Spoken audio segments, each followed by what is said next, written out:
प्रयागराज के संगम तट पर लेटे हुए बड़े हनुमान जी का मंदिर, जिसके दर्शन मात्र से सभी मनोकामना पूर्ण होती है। इलाहाबाद में प्रयागराज क्षेत्र के संगम तट पर स्थित पुराण प्रसिद्ध लेटे हुए हनुमान जी का मंदिर धरती का एकमात्र मंदिर है जिसका विवरण पुराणों में विशद रूप से प्राप्त होता है। यही एकमात्र ऐसा मंदिर है जहां हनुमान जी के लेटे हुए रूप का विवरण मिलता है।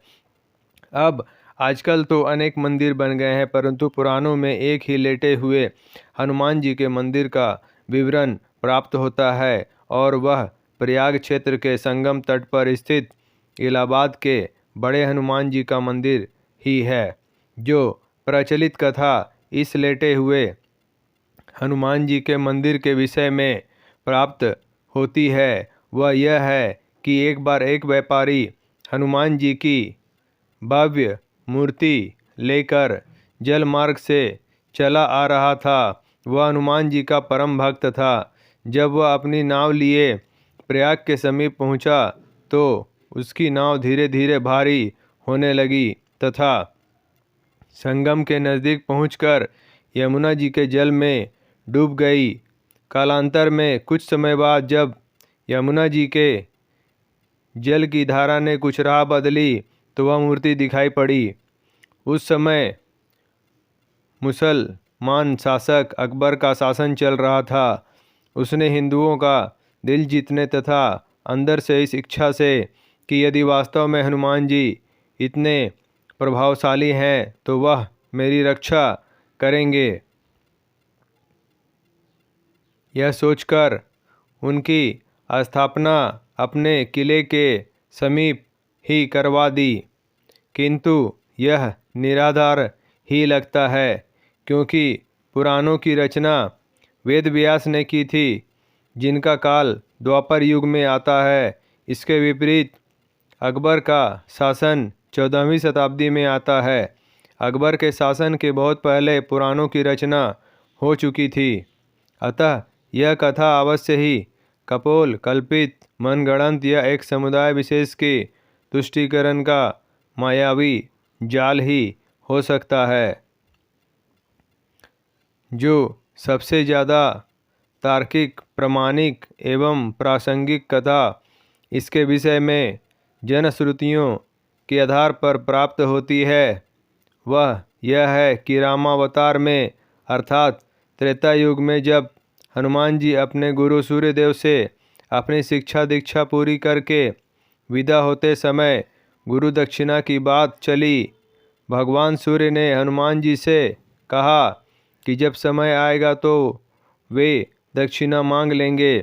हनुमान जी मान गए, किंतु फिर भी तत्काल में हनुमान जी ने बहुत जोर देने पर भगवान सूर्य ने कहा कि मेरे वंश में अवतरित अयोध्या के राजा दशरथ के पुत्र राम अपने भाई लक्ष्मण एवं पत्नी सीता के साथ प्रारब्ध के भोग के कारण वनवास को प्राप्त हुए हैं। वन में उन्हें कोई कठिनाई न हो या कोई राक्षस उनको कष्ट न पहुँचाए, इसका ध्यान रखना। सूर्य देव की बात सुनकर हनुमान जी अयोध्या की तरफ प्रस्थान हो गए। भगवान सोचे कि यदि हनुमान ही सब राक्षसों का संहार कर डालेंगे तो मेरे अवतार का उद्देश्य समाप्त हो जाएगा। अतः उन्होंने माया को प्रेरित किया कि हनुमान को घोर निद्रा में डाल दो। भगवान का आदेश प्राप्त कर माया उधर चली जिस तरफ से हनुमान जी आ रहे थे। इधर हनुमान जी जब चलते हुए गंगा के तट पर पहुँचे तब तक भगवान सूर्य अस्त हो गए। हनुमान जी ने माता गंगा को प्रणाम किया तथा रात में नदी नहीं लांघते यह सोचकर गंगा के तट पर ही रात व्यतीत करने का निर्णय लिया। हनुमान जी के हृदय में अपने गुरु की आज्ञा पालन का संदेश घुमड़ रहा था, अतः उन्हें नींद भी नहीं आ रही थी। अतः वह आसन लगाकर ध्यानस्थ हो विचार मग्न हो गए। इधर माया ने जब उन्हें ध्यानस्थ देखा तो वह डर गई, क्योंकि यदि प्रातःकाल हो गया तो हनुमान जी अयोध्या पहुंच जाएंगे तथा प्रण के दृढ़ निश्चयी हनुमान जी अपना कार्य प्रारंभ कर देंगे। अचानक हनुमान जी का ध्यान टूटा। उन्होंने सोचा, क्यों न रात सत्संग में बिताई जाए।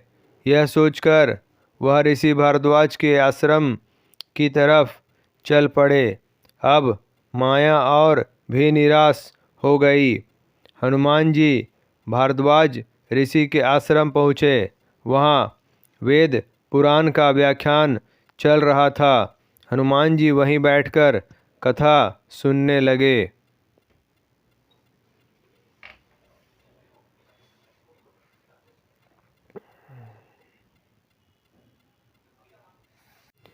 कथा में भारद्वाज ऋषि ने बताया कि कल यहाँ पर जगत के स्वामी तथा अयोध्या नरेश दशरथ के पुत्र के रूप में अवतरित भगवान राम गंगा को पार कर पहुँचने वाले हैं। हनुमान जी प्रसन्न हो गए।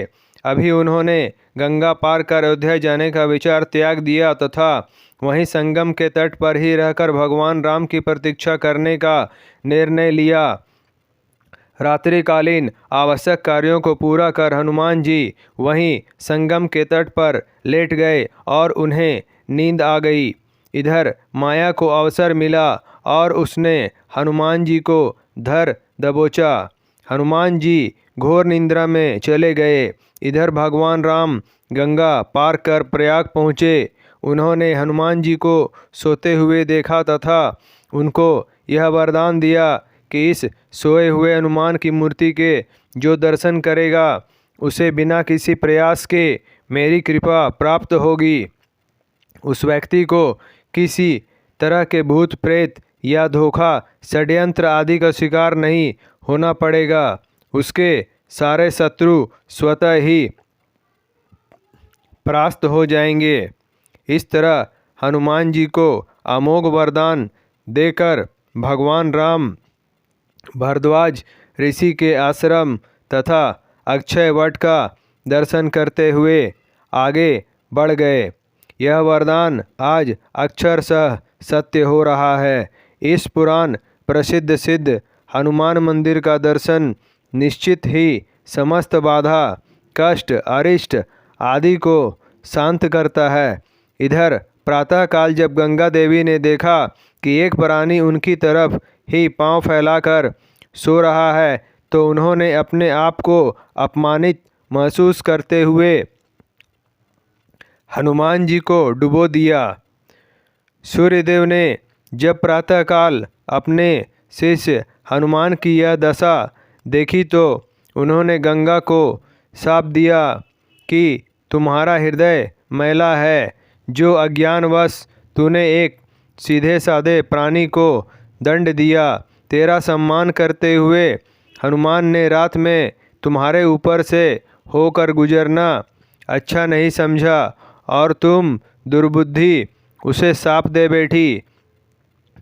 जा, आज से तू प्राणियों के मरे शरीर एवं गंदगी ढोने वाली हो जाओ।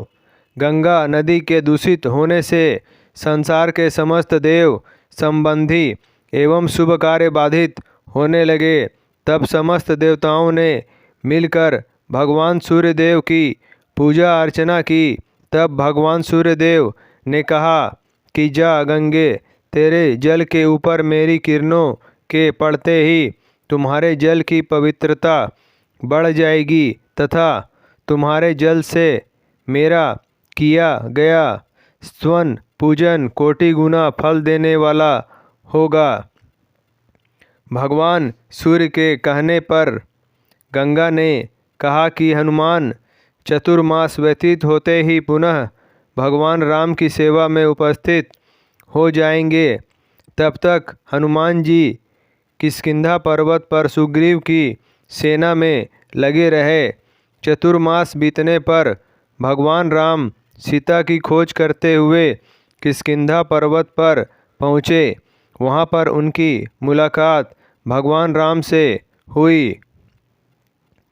अरस्तु कालांतर में जब मुग़ल शासन के दौरान अकबर के समय में जब बादशाह अकबर ने उस सिद्ध तपोभूमि को अपने किले के रूप में परिवर्तित करना प्रारंभ किया, तब उसके दीवार की ही सीध में सोए हुए हनुमान का मंदिर पड़ गया। उसने तत्कालीन हिंदू धर्मगुरुओं व पंडितों को रुपये पैसे का लोभ देकर तथा डरा धमकाकर उस सोए हुए हनुमान जी के मंदिर को अन्यत्र स्थापित करवाने के लिए राजी किया। हनुमान जी के मूर्ति की खुदाई होने लगी, तब समूची मूर्ति की खुदाई नीचे से कर ली गई। तब उसे उठाया जाने लगा। जब लगातार कोशिश के बावजूद भी मूर्ति नहीं उठी, तब उसे भारी सामान उठाने वाली मशीन से उठाने की कोशिश की जाने लगी। ज्यों-ज्यों उस मूर्ति को उठाने की कोशिश की गई, वैसे वैसे मूर्ति और भी नीचे धंसती चली गई। अंत में डर कर अकबर ने उस मंदिर को हटवाने का काम बंद करा दिया तथा डर के मारे उसने हनुमान जी की बड़ी पूजा आराधना की। आज भी उसके उतने बड़े भव्य किले की दीवार हनुमान जी के मंदिर की तरफ टेढ़ी ही है।